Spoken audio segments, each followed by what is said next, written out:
how often during our day does something happen to us that takes us out? And it might take us out for days, if not for hours. The fear that people have, it's in the head, okay? The wisdom's in the body. Or is it something you're just making up? Exactly. Or is it just another story, a program that's running in our head, keeping us safe because we all want to stay so safe. And what I found is it's not real fear.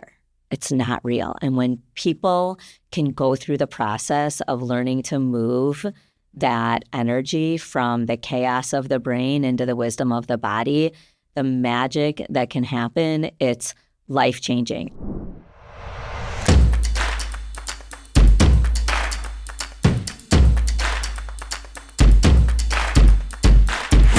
So welcome back to another episode of Remember You. Thank you for joining us. And today we have a super special guest for you, Daphne Paras. And she is the owner and founder of Sacred Seeker. And we are blessed to have her here tell us her journey and share a lot of secrets about how do you embody yourself and really enjoy your life and live in the time and space that you're supposed to be in here and the reason why you came to this earth. So it's going to be a good one. At the end of it, you're going to know how to embody your own body and also see success and remember who you are and why you're here. So can you tell us a little bit about you and your journey and just give us like the little overview? Absolutely. And thank you for having me today. 10 years ago, I was climbing a pyramid in Mexico. And the next day, I thought I was dying. And I didn't know what was happening. I felt my whole entire trajectory of my life shifting. And I couldn't stop crying. And I was not a crier. And I came home and I had a friend gift me a session with an intuitive. And she said, Daphne, you need to harness your goddess energy. It's like, what the fuck does that mean? So I Google like goddess energy. And I found a book called Warrior Goddess Training by Heather Ashamara. I read it in one day, and it was like every word was written for me. I had another friend say, oh, you're at the midline point in your life, and if you're living out of alignment, the universe conspires to realign you. I was like, actually, that makes a lot of sense. I was in a marriage where my husband wouldn't touch me. We weren't having sex. We weren't having any physical connection. And I all of a sudden was like, right, no longer. Because I thought, wow, what if my daughters came to me at age 40 and said, I'm miserable in this loveless, sexless marriage? I'd be like, yeah, it's because that's all I ever showed you. Mm-hmm. So we did try to reconcile. We tried for 14 months, but ultimately it really was like the ancestors waking me up at that pyramid and really saying like, what are you doing with your life?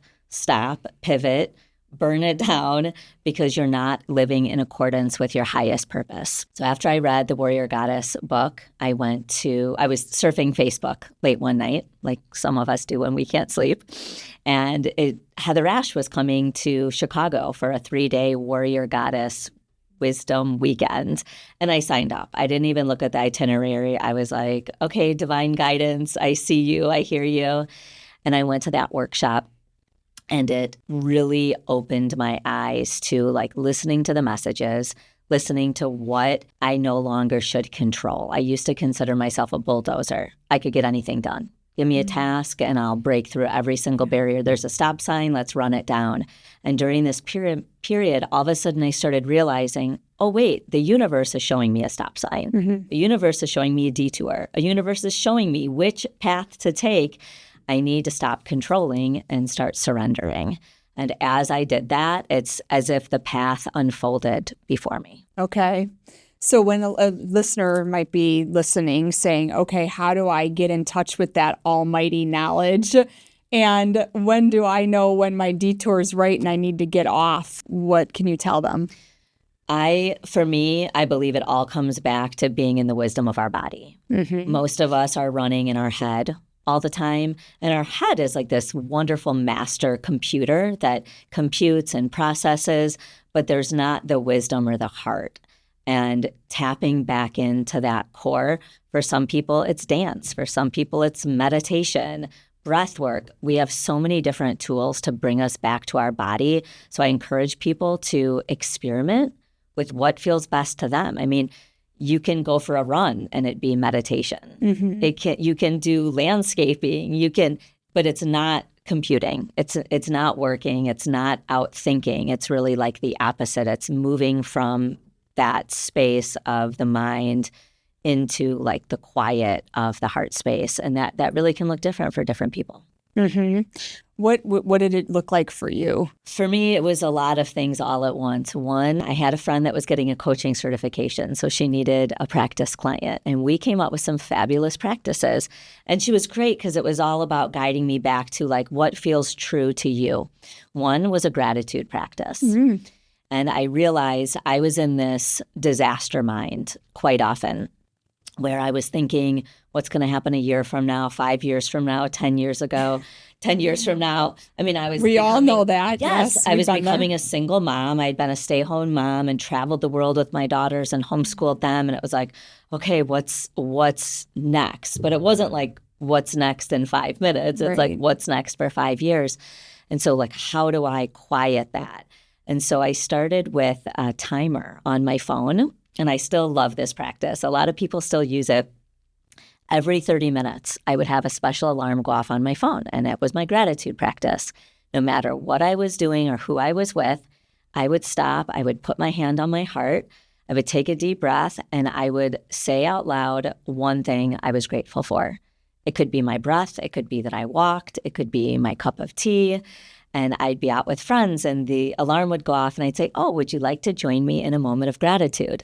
Every single person was like, yes. And what happened is after doing that, even for like 4 days, whenever my mind would start going into that disaster mind of processing, I would naturally pause, put my hand on my heart, take that deep breath, and shift to gratitude. And shifting to gratitude really helped me get present in my body because it's not a thinking, it's a feeling. Yep. But I had to push hard on my heart. I had to be like, are you in there, heart? You know, I had been through some trauma and I was like, I really had to like feel a connection to something deeper. So that was my first regular practice, like right out of the gate, was really just shifting into my body using the feeling of gratitude rather than the thought of it. Like we can all think what we're grateful for. If you can embody it, it's a different experience. Yeah. I think you just, no matter what you go from this point on your journey, I think it emphasizes the nothing beats the basics, which is gratitude. Yes. I mean, like you look at anybody, I look at any of my mentors or coaches or people that I align with, like that is a baseline practice. And that doesn't get emphasized enough. Well, and I think it does like, so you see on your social media and things like that of like, oh, you need to be grateful and gratitude and have a gratitude journal and all this stuff. But what you're saying is taking it really one step deeper and saying, really feel that gratitude and don't just write it in a journal and say like, oh, I'm grateful for my bed today, for waking up, and then like go along your day and feel all these negative emotions and embody all those things. So your timer that you set, from what I'm understanding, is helping you embody those emotions so you can change from the negative to the positive and really lock that into an autopilot. Something that comes to mind, it's exactly what you practice is the firewalking, right? And feeling is the secret. And so could you go into that practice and how that pertains to all this? So firewalking, I had my first experience at that Warrior Wisdom Goddess weekend. Again, I didn't look at the schedule. So my experience was I showed up at the fire and we learn in class, and I teach in class now, walking's always optional. You have to ask your body for permission if it's an energetic match, because the goal is to raise your energy higher than that of the 1800 degree coals. I got out there and my body said no. And I was like, oh, okay, well, I've had 2 babies naturally. Like, how much could it hurt if I just walk? And then I was like, no, Daphne, that's like the old you. That's the warrior. Like, you need to be in this goddess zone. So my friend that came with me grabbed me and we started running around and dancing and singing, and our energy went up and my body said go. And so most people walked away saying, I walked across fire. And I was like, I manipulated my energy. Yeah. I love that. Like, holy cow, if I can manipulate my energy in 30 seconds, how often during our day does something happen to us that takes us out? And it might take us out for days, if not for hours, especially as business owners, as parents, I mean, you name it. So I was like, wow, so how do I maintain that? And that became a deeper practice. I mean, that is really, firewalking to me embodies the idea, the fear that people have. Yeah. It's in the head. Okay. The wisdom's in the body. So my entire workshop that I teach, it's about moving the fear out of the head and into the body and feeling, is it really fear? Like our heart knows. Or is it something you're just making up? Exactly. Or is it just another story, a program that's running in our head, you know, keeping us safe because we all want to stay so safe. And what I found is it's not real fear. It's not real. And when people can go through the process of learning to move that energy from the chaos of the brain into the wisdom of the body, the magic that can happen, it's life-changing. I mean, we've had people have physical healing, emotional healing, breakthroughs, the most powerful things, all because they're coming back to themselves. Yeah, and getting in touch with that knowledge you're talking about. Yeah, that, and just that facilitating the experience. I'm telling you, these are how you go back to your body. It's this way, it's that way, it's this way. It's up to you to do that. And so this might be a little too deep, so you can tell me Never. no. But so then going back to your marriage prior, how did you make sure that you could be back in your body to offer like appeal and sex for the right reasons? Because I think a lot of women out there are like, okay, so I get what you're doing, but then how can I leverage that to have the right sex appeal and to be able to please myself and know what's right in my body when I'm in a relationship with my husband or my partner or whatever? Are those things that you teach too? Yes. Okay. So in my marriage, I had grown up in a divorced home, and I swore I would never put my family through that. And I was the bulldozer and the controller. So, of course, I was going to stay married until this awakening. And I just knew I couldn't anymore if we couldn't work on something that worked for both of us. And so once we separated, I remember getting out of the bathtub once and looking in the mirror and like seeing my naked body and being like, oh, I'm going to have to get naked again. Right? Like, it's so true. I've been there. Yeah, it's like, I've had 2 babies and I was 39. And I was like, I mean, the last time I dated, I was in my 20s. And I was like, oh, and my heart felt like it stopped.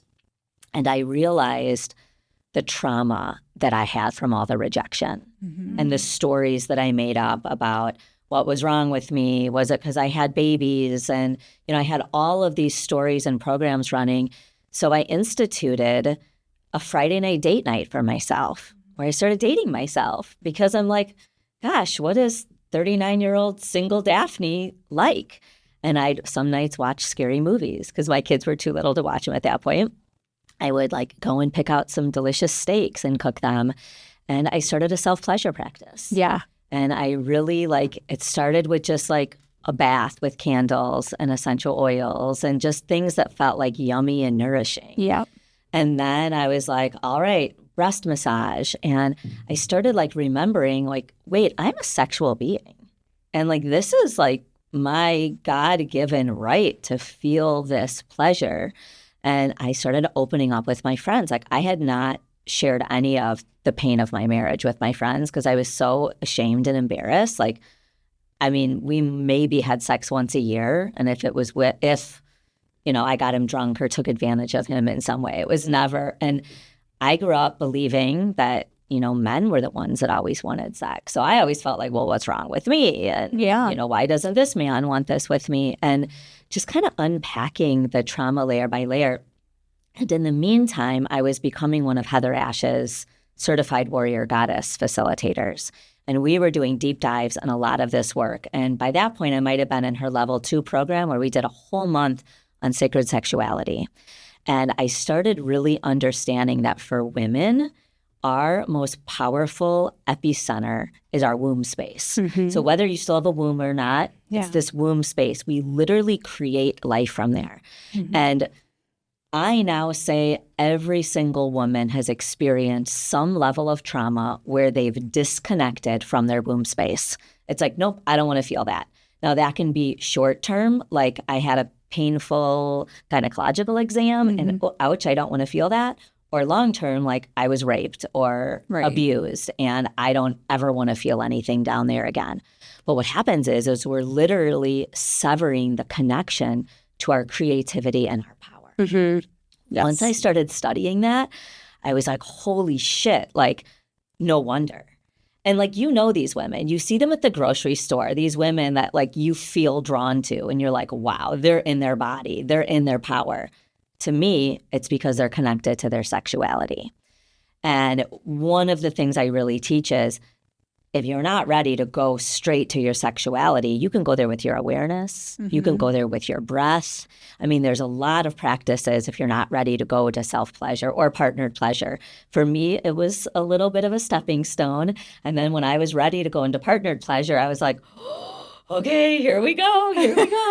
And I had like wonderful experiences, but talk about being vulnerable and having to like tell someone like, yeah, I have this trauma and I'm working through it. And hey, you want to be a volunteer?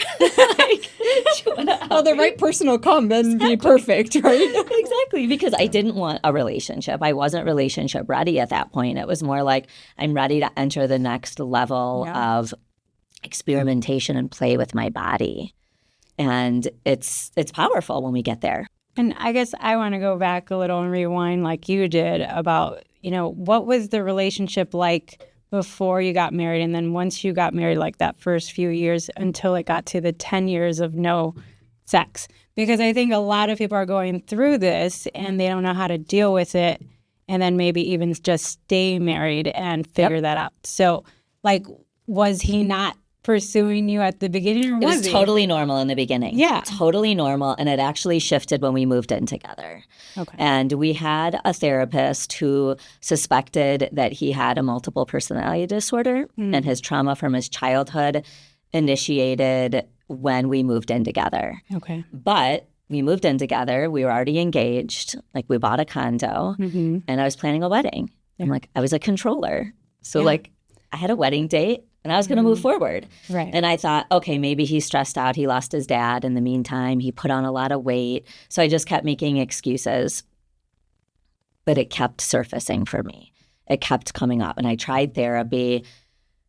I tried like everything I could think of. And I would just come back to defeat. Like I felt defeated. Like, okay, this is my life. This is what I signed up for.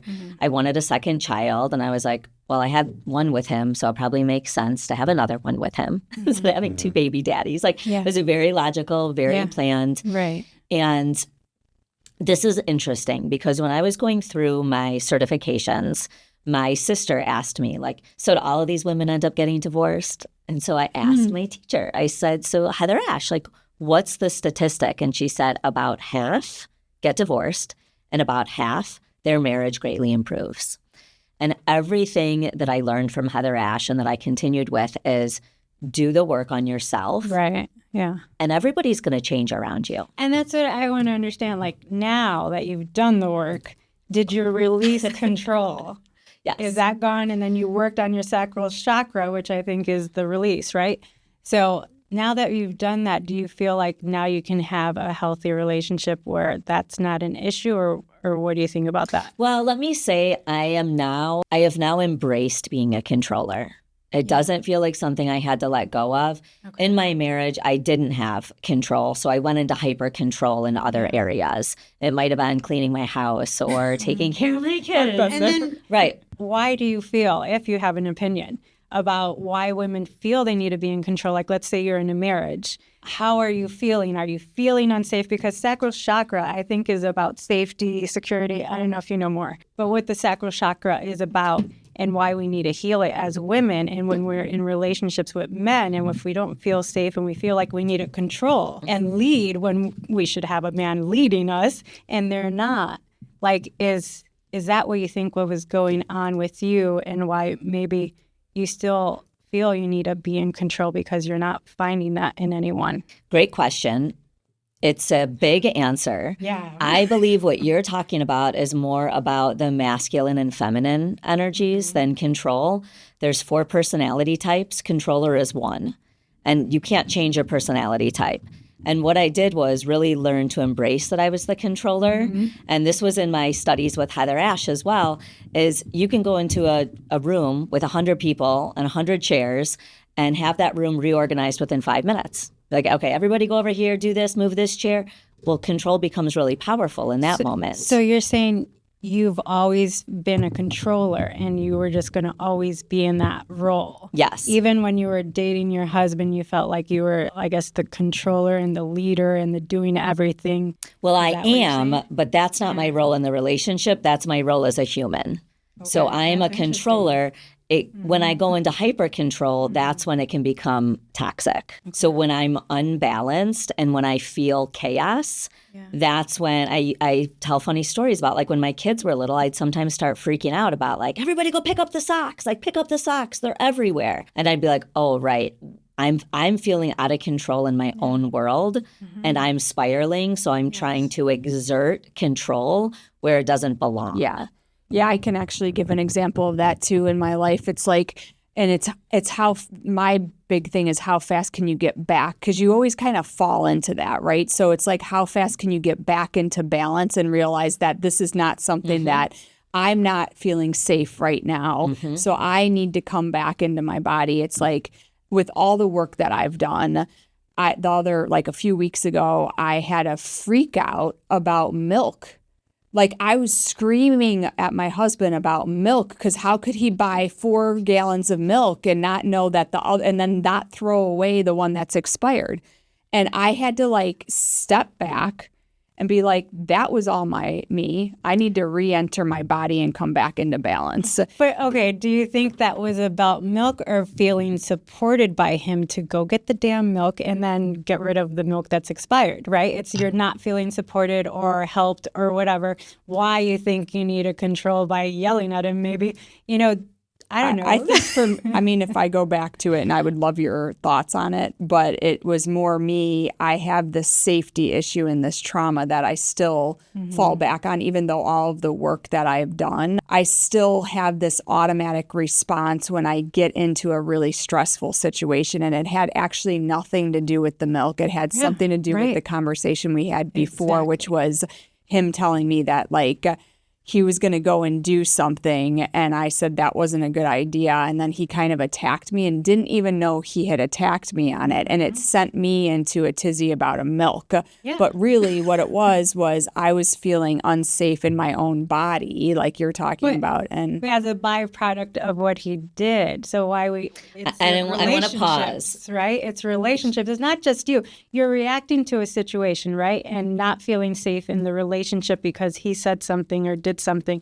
And of course, you have your back experience that comes in, but that's part of it. We can't just say the guy's not part of this whole scenario. He is.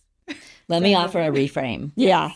The guy, the girl, the kid, the dog, the person that cut you off, they're simply mirror reflections of the invitation to heal. That there's deeper. A dynamic. He didn't do anything wrong. No, he didn't. If he was with another woman and she didn't have a trigger around that, there would have not even been a discussion. That's right. Anytime we have a trigger where we feel those things come up, it's our responsibility. Now, I love it when our partners are like, yeah, I can see you're triggered. How can I hold space for you? How can I help you? But it's not their responsibility. No, it isn't. And I had to go within myself and realize that I needed to take responsibility for it. And then I came back after I had a period of like cool down and was like, that had nothing to do with you. This is what happened. And he was like, I love you. Thank you for, and it gave me exactly the opportunity that you're talking about to heal something even deeper. And then our relationship gets even better when I'm able to, and articulate that. This is where bringing it back to gratitude. Yeah. In this context where it's like something unpreferred happens, you remove the judgment from it and just go, damn, you got me. Like triggered.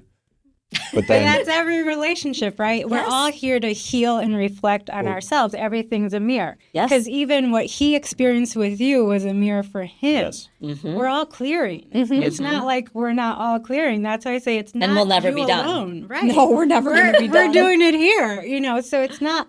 So we can't just say, oh, it's just me, it's just me. No, yeah, we're reflecting and healing ourselves based on our backgrounds and knowing that we need to heal from there. But we also need to understand the whole need for women to feel secure, protected, so that they can release, so that they can say, I don't have to control everything. I think have that's- help. So Because what- even not just help from your husband, but help from others. We have to be able to allow that because we can't do everything. Yeah, and I think it's where, like, can you help the listeners understand when they're coming from, like, Michelle's perspective, how can they get there? Yeah, it all is within you. You have all of the power to heal, to change, to shift, all within yourself. The external circumstances can support you or take you down, and that becomes your responsibility to manage those things. But as you work on connecting to yourself, connecting to your own wisdom of your ancestors, wisdom of your circles, whoever you're aligning with, you're leveling yourself up, you're changing your energetic vibration. You're not going to vibrate down here low anymore. So as you raise up, these people are just going to disappear that are down here. Like there's just, Literally, they do. Yeah, there's no space for them. And it's your responsibility to honor you first and foremost, which is so freaking hard for us women, right? Especially moms. But when we lead by example, that's the best energy we can show everybody around us. I mean, in business, in personal lives, no matter what. I also really want to get back to the masculine and feminine. Yes, even please. If it's just a few Please, sentences. yes. The masculine and feminine has been so out of balance, especially in today's culture in our bubble of America. I don't want to speak for beyond that. My husband was a provider, ex-husband, and I was the stay-at-home mom. And I subconsciously agreed to all of these conditions without ever writing them down on paper. And I was a ball buster and I emasculated him and I did not let him stand at his masculine, so that he traveled 5 days a week when our kids were little, and he'd come home and there'd be nothing for him to do. So then I'd be mad that he'd go tinker in the basement or sit on the couch and watch TV, because I'd be like, oh, you're finally home and you're not doing anything. But there was literally nothing to do. So I really like to invite women into, how can we... And just so we go back, why was there nothing for him to do? Was it because you took control and made sure everything was done before he got there? Well, I don't want to say I took control. I was a doer. Yeah. So yeah, the house was clean. We had groceries. I mean, and you didn't ask him for help, right? You didn't go and say, hey, I need help with this, and right. that. And you know why? Because I had asked for help in the past. And if he didn't do it the right way, he did not clean the toilet the right way. So I told him, you're not going to ever clean the toilet again. How brilliant was he, right? You did not load the dishwasher the right way. So I think at any point, the man in the room recovering can control freak.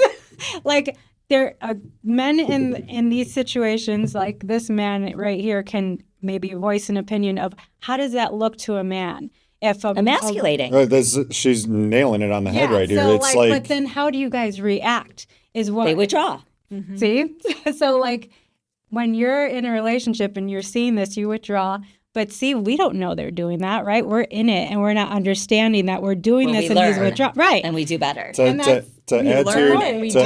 add to your point on the masculine and feminine, I heard this great piece, and it was just this preacher who was talking about men and women and going, men, when she's women speak with their emotions, they feel the emotions, and what you say, you're feeling emotionally. Right. Yep. Men think logically and express logically. So he's like, men, when your wife says, get the fuck out, don't leave. Don't leave. And he's like, women, when your husband says something was stupid or you're not stupid, he's thinking logically. It's not an attack on you. And it's that, I think, personifies this so well, where it's we're both trying to we're kids trying to express a pain that we don't know how to express. And you as women express yourselves emotionally. And men aren't taught. Women aren't taught either. Men need to understand the language of women in a way that can make you feel safe. And women need to and understand. vice versa. Exactly. And it's like it's a two-way street. So then hold on, can you go back? But we can keep going down this road, but I do want to go back to the point of the masculine and feminine energies being kind of unbalanced. Our current culture is forcing women into our masculine energies. Yes. We're expected to work and run businesses and we are. Buy organic foods and cook meals for our kids and still get them ready to school. And like, the men are the providers, but the women are the providers plus A, B, C, D, E, F, and G. And that's why I'm saying like our current culture is really out of balance. And women then are running that masculine energy all the time. Yeah, and not even by choice, out of survival. And then how would you suggest women to get more back into that womb power, that creative power? That's the feminine flow, and the trust and the surrender. And this is, to me, a joint effort between men and women. And I don't know any men who say like, oh, I love me a good masculine woman. Right. Like they are craving that goddess energy that's strong and powerful, but flowing and receptive. And problem is us women have grown too comfortable embracing our masculine. We actually feel it's really powerful and like we can be that bulldozer and we can get all that shit done because it's a trauma. Really wanna be? No, it's out of trauma. Yeah. When you really peel it back and are like, okay, how would it feel if you had a man do this? But he's not going to do it right. But he's not. If I ask care about if he does it right, as long as he does it. So then the question becomes is, from your perspective, as somebody who's worked on this for many, many years, is how do you can't control your innate personality, right? So what I'm hearing you saying is like you're kind of like this control, like pusher, doer, like you like to create. That's what doing is. I've embodied it. You use your hands and you create and you do things. The question then becomes is how do you know when to flow or when you're pushing to push because it's just something that you're on autopilot with? Yes. I have learned that lesson over and over again, thankfully, because it's always a new layer and a new angle. It's like things are tricky. We think we've healed something and then it's like, oh shit, it's actually not fully healed. In terms of relationship, I've been with my fiance almost 4 years. And I'll share a story from early on. He lived in Michigan. So we lived about 5.5 hours apart. And I have quite a big home, always with projects. I'm on 2 acres of land. And he would come and be like, well, what can I help with? And I'm like, oh, nothing. And finally, one time he was like, you know, it's starting to feel kind of offensive to me that you never ask for my help. Right. And I had to like really sit with it. And I'm like, you know, I've been so hyper independent for so long that I'm kind of scared to ask for help because what happens if he lets me down? And how is that going to feel? So I had to do an experiment with myself. And I said, okay, let me create a shared note and I'll keep a running list of projects that I need help with. And when you're here, if you feel called to help, help. So it wasn't like an expectation, it was a bonus. Yeah. I had to trick myself into feeling safe enough to create that shared note because I was so scared that, okay, if I ask him, okay, great, mow the lawn every week. And if he didn't do it, you would be disappointed. Oh, I would feel devastated. So how can I trick myself just enough into action while still feeling safe? And that just came out of my own mindfulness. Yeah. Like, okay, what's the feeling that I'm experiencing right now? Oh, I don't want to be disappointed. I've been let down a lot. Yeah. So how can I still meet his need, give him a chance, and like have a backup plan if he does let me down to not feel so devastated? And it's been this constant dance between us. And, you know, having a partner that's aware and that you can have these conversations with is obviously super helpful.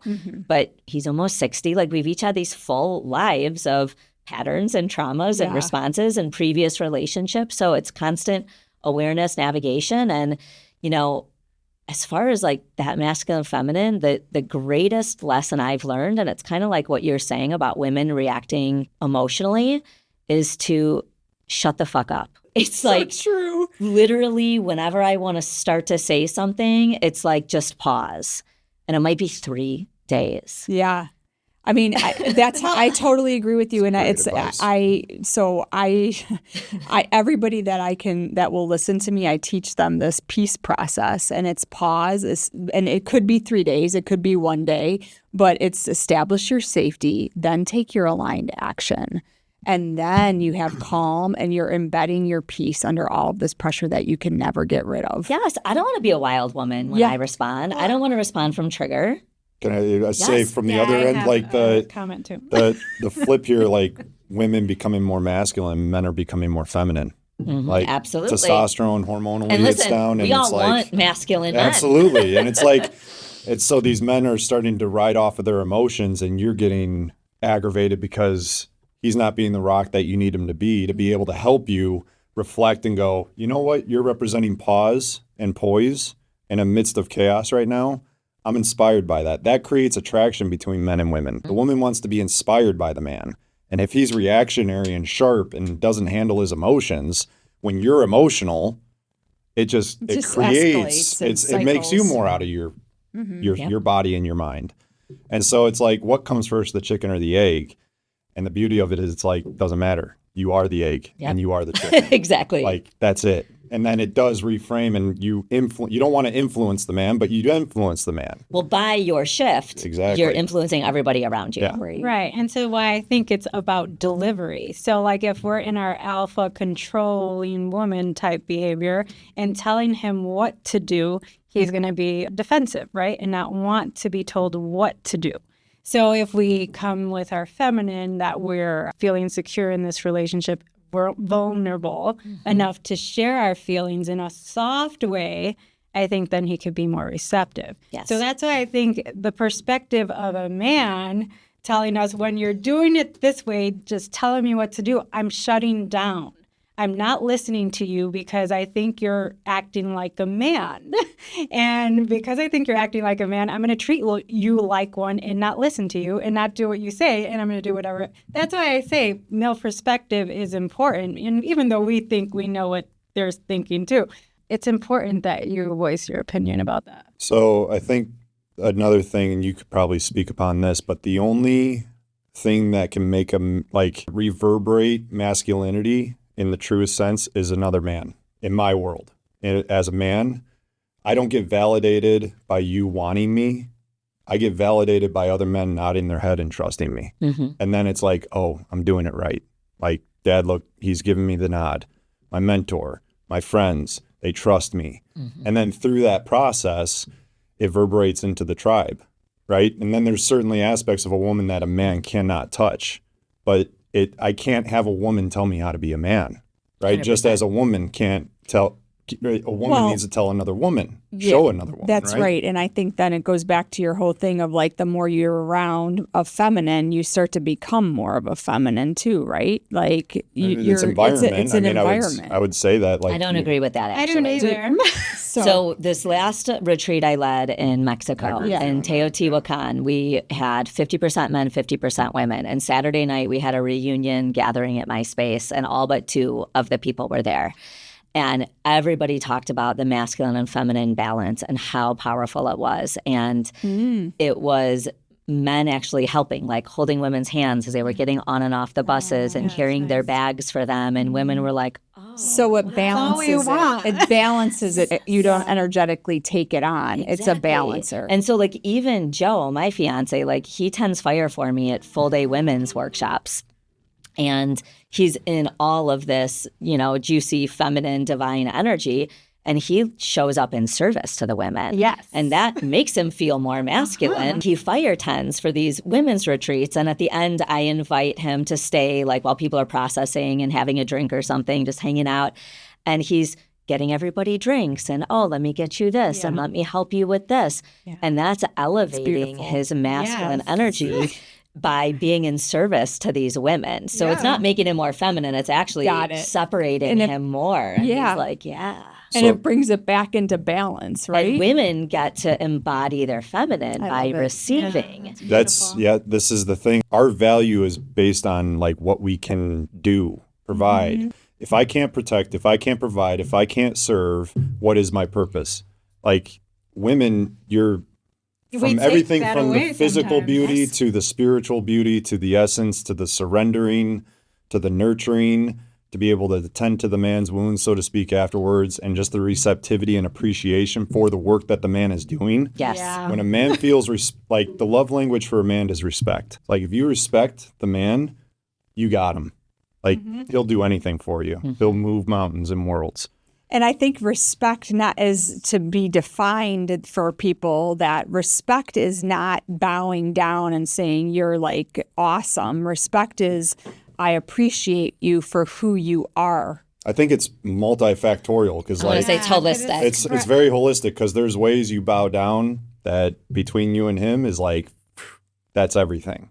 And then there's other ways where it's like, in other ways, he bows down to you in certain ways. Right. It's very holistic. Each side has to stop thinking of it as a negative thing to maybe praise someone or thank someone or appreciate someone for what they're doing for you that maybe you think you could do for yourself. You don't want to do everything for yourself. Right. That goes back to your control thing. Like, but it's the trauma you have to work through. It's the trauma. It's the old programs. It's the stories. What I really see come up as a theme amongst women is being the victim. And always blaming our men. Like if he only did this, if he was only better, if he did this. And I led a, would you like to say something? Yeah, because I think you mentioned this earlier. You mentioned ancestors. And I want you to like pull on that because sometimes we're carrying stuff that is ancestral. And how are we going to know, right? How are we going to feel it? How are we going to clear it out?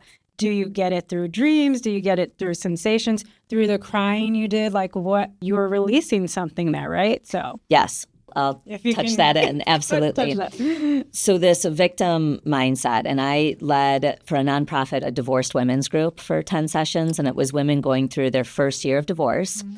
And my one rule was no man bashing because we could spend our entire 2 hours every week just talking. And I had more reason than a lot after what I went through post-divorce that I won't talk about today. But it's like that's that lower vibrational energy of being the victim, and you lose all of your power. So when we start looking at what are we contributing to this dynamic, how can we shift? When I looked at how I had emasculated my ex-husband, and then it's like, well, yeah, no wonder why he didn't want to touch me. Like we co-created it, yes, but I wasn't just blaming him for this is all his fault, this is all his doing. And the majority of women, when I start working with them, it's all about the blame. And I'm like, sweetheart, it's much more empowering, but it's much more painful. When we look in the mirror, I call it painful self-realization. It's like when we look in the mirror and say, what did I do to contribute to this dynamic? And it's hard. Like it can tear your heart open when you realize, like, I can't believe I've done this to someone that I love. Yeah, I went through that with my divorce, and I was like, I always was in the beginning, I was your women that was like, it was all his fault, and he was always angry, and and then as I started healing myself, it made me really sad because I was like, wow, I had like a lot to do with that, and maybe 90% of it was me. And 10% was him. And I put him through so much. But you don't see that right away till you have somebody like you, which find Daphne, to help you through those things. And it's going back to taking the accountability and doing the work to heal what made you that way in the first place. Yeah. It's not like you're a bad person. It's not like you were wrong. You just weren't in touch and you weren't aligned with who you're meant to be. Right. You know, I really believe we're all sent here with a unique set of gifts, and it's our purpose to shine those gifts to lift up the entire world. But how do we find these gifts? How do we uncover them when we're like raising kids and hustling, spiraling, right? And we're unhappy. And unfortunately, like our culture is not set up to foster that greatness. It's like to keep us on the hamster wheel. Right. And so it takes seeking it out. It takes being really uncomfortable with your life, or that introspective, I know there's a better way. I know there's got to be something else. And it's work. Like, you have to find modalities that speak to you, teachers that speak to you, books that, no one's going to just be like, here you go, this is the key. And it's painful because you have to go through and take responsibility and accountability for all the things that make you human, really. But Everything. the other side is beautiful. Yeah. That's where the power is like, oh, I'm responsible for all this. So I'm responsible for all this. So let's use that to your advantage. The same things that created the shit can create the gold. Exactly. And that hits on so many different ways. This is what I wanted to say. The ultimate expression of strength is surrender. Like surrendering to 100%. the pressure, the chaos, the pain, the trigger, the reality that we call reality, and just going, okay, what is it showing me now? How do we transmute it? Yeah.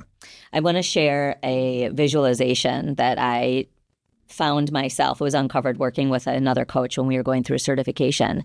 And it was me getting on a whitewater river raft, like with raging rapids, and being on this raft and trying to stabilize it. Okay. Like, imagine trying to go upstream. Like, I'm stabilizing it and I'm fighting it. Like, no, I want it to stay here. And the realization that eventually I'm going to get tired, and where am I going to end up? Downstream. Okay. So what if I get on that boat and I just use my oars to push off of the big rocks that could kill me, and I let go and I enjoy the ride? Where am I going to end up? Same place. So can I just surrender and have fun? That's and be like, woohoo, I'm on a ride and I have no idea where I'm going. But I know that if I fight it and I force it and I try to go against it, all that's going to happen is I'm going to get tired. I'm still going to end up in the same exact place. And that's what my life has taught me, is like, the universe has a plan far bigger than what any of us can imagine. And if we try to manipulate it or fight it, all that's going to happen is we're going to get frustrated and exhausted. Yeah. But just surrendering and being like, all right, let's go. And it's so like counterintuitive to being a human, because it's like, no, I can control this and I can bulldoze through it and I can plan this. But you get knocked down enough times and you realize, actually, this is better than what I planned. That's right. So the thing that you're describing here, what comes to mind is faith versus ego. Yes. Right? Like, ego is the one that's trying to fight the current, try to stay I know up better. there. Yeah, I need to know the how, the behind the what, and all these things. When it's like spirit, your faith knows the end result. It's all good, no matter what. And you got a clear enough vision for the next whatever amount of time that you're doing this, right? And you just have faith in knowing that it's going to steer you in the right direction. And that's the only trust that you need, is within the faith that it's all going to work out no matter what. And then you got to get into the deeper details of like, what if you croak? What if you do hit that big rock? Then what? You got to still know it's all good. So what happens after this physical reality? That brings peace. That's what I found brought me peace, is like just understanding that there's never death. It's infinite.